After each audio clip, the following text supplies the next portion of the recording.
With WrestleMania plans not revealed internally and more, this is Wrestling Hub. My name is John, and you're watching the Wrestling Report. Before we get into the rest of the video, make sure you subscribe to Wrestling Hub and turn on all notifications to stay up to date with everything in the world of pro wrestling. Also, don't forget to follow us on Instagram at Wrestling Hub Official and follow us on Twitter at Wrestling_Hub.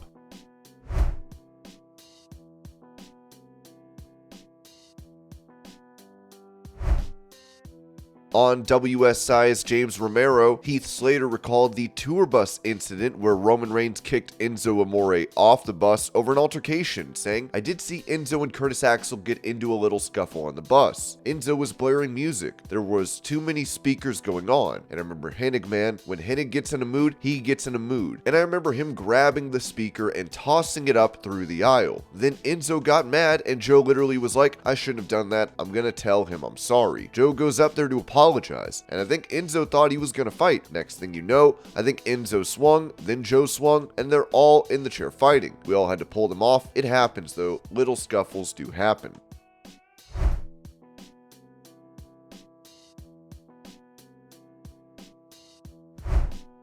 Talking about the possibility of Brandi Rhodes being involved in a promo segment with Paul Heyman to promote Roman Reigns versus Cody at WrestleMania, Jim Cornette said on his podcast. Then the building up to Mania, on when Brandi Rhodes should return, I'm afraid the tendency or the inclination might be to try to use her to get some kind of heat. And I think it would backfire. The people would cheer for Roman Reigns later out. But if she got on Heyman and we had a classic wife-manager catfight, I think that would be entertaining-ish. Otherwise, maybe she should just stay in the back with Pharaoh and keep an eye on the leash.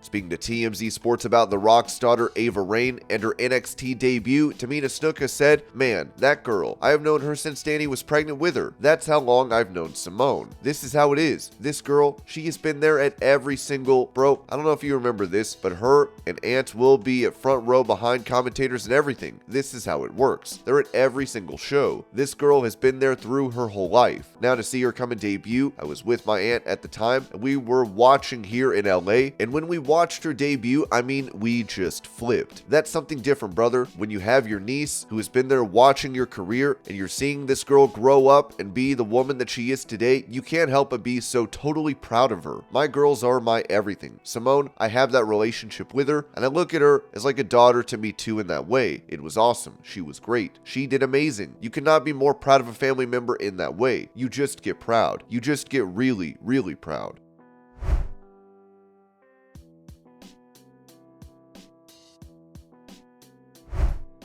During a live event match against Seth Rollins, Austin Theory can be seen getting hit by fans at ringside. Here's the video.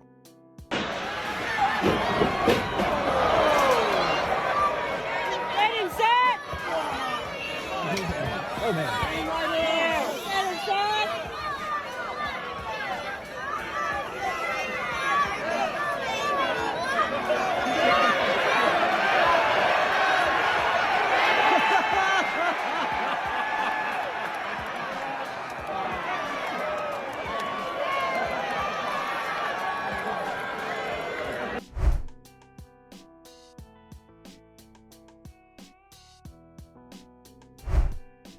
On Smack Talk, Dutch Mantel criticized Charlotte Flair's promo on Rhea Ripley from SmackDown, saying, "One thing, I don't know why she said I beat her 3 years ago. I'm thinking, boy, that was 3 years ago. What's that got to do with now? You mean 3 years, all of a sudden, she's just sat around and just didn't do anything to improve herself? She should have put her opponent over. It's what she should have done." But then say, I don't think she still has the guts to take it or the skills to take it. See, babyfaces need that, to put their opponent over, because if they do get beat, well, they're pretty good, and if they lose, they lost to a nobody, because now Charlotte has demeaned her and downgraded her skill in the ring, so I don't think Charlotte came out ahead of this interchange.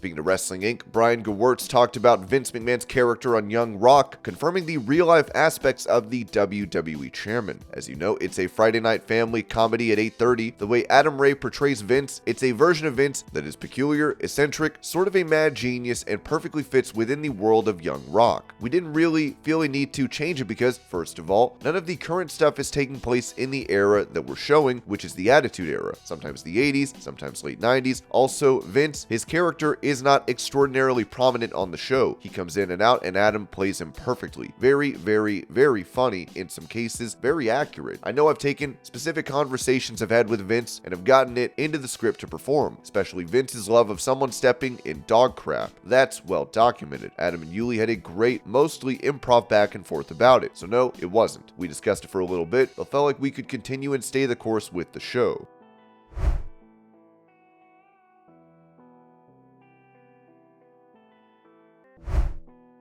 On December 23rd, WWE filed for a few trademarks, which included obvious ones like WWE NXT, Royal Rumble, Money in the Bank, Elimination Chamber, and Fatal 4-Way. The one that stood out was Jailhouse Street Fight, as it'll be interesting to see how that last one is utilized going forward.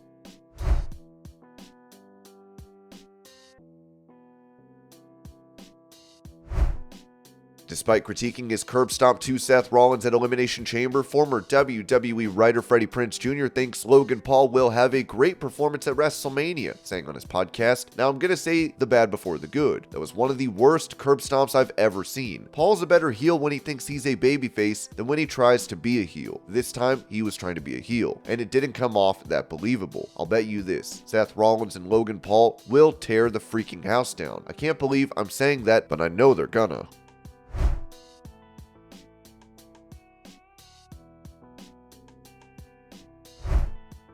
With John Cena's in-ring career coming to a close in WWE, Ric Flair discussed the potential for the C Nation leader to help out younger stars, saying on his To Be The Man podcast, "If there is a position that will help the company and help an individual that he likes, he's in. Theory Wrestling John Cena automatically makes Theory a big player. Whether you think he is or not, he's getting to wrestle John Cena. It's not about John Cena anymore. It's about what can I do to make the company better and be a company guy."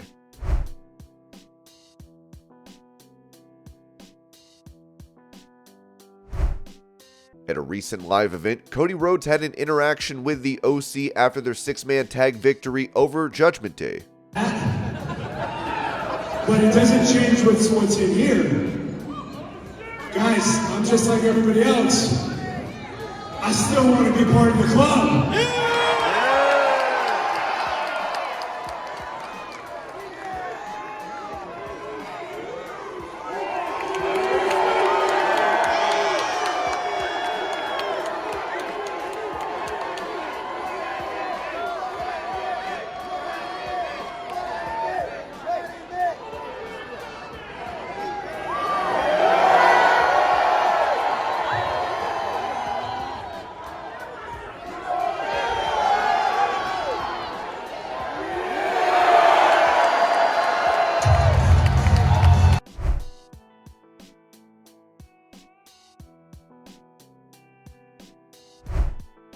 Giving an update on his health, Jake the Snake Roberts told the New York Post, "It doesn't get any better. It really doesn't. You can't imagine how it feels to walk out and all of a sudden they're chanting your name in unison. It's overwhelming. This last year, my lungs got in pretty rough shape. I had to go on oxygen. I went on oxygen for nearly a year and a half. Now I'm off of it. The only time I use it is at night whenever I hook it up to my CPAP machine, which is a good thing. It helps me heal at night. I feel pretty good. I'm going to the gym 5-6 days a week. I'm stretching. I'm riding the bike for 45 minutes a day. When you're my age, going through protocol is never something you're completely sure about because I got bits and pieces that have taken a lot of beatings and parts of me that just don't work the way they used to. So being cleared by AEW is a pat on the back that all's well."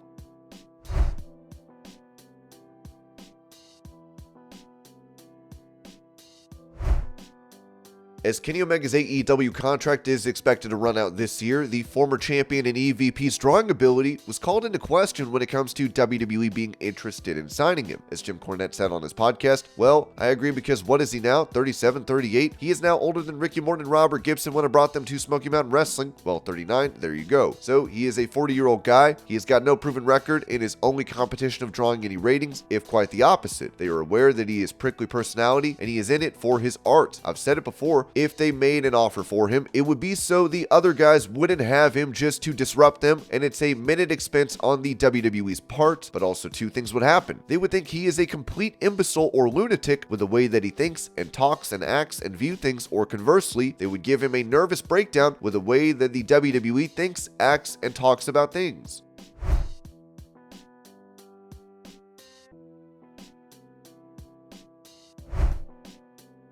With Matt Riddle having been out of WWE for months now, it's been rumored that he was suspended for a second violation of the company's wellness policy. While this has not been officially announced by WWE, Riddle was taking to social media to post a video, seemingly hinting that he is out of rehab.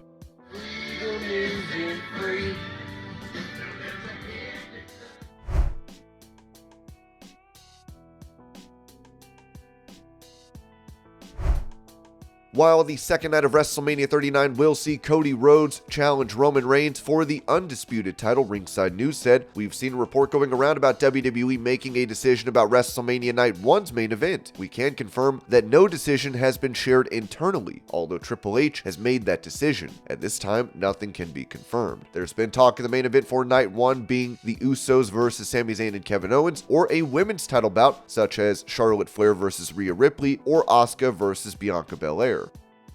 And this was your Pro Wrestling News Update. I hope you're all having a great day. Thank you so much for watching, and I'll see y'all later.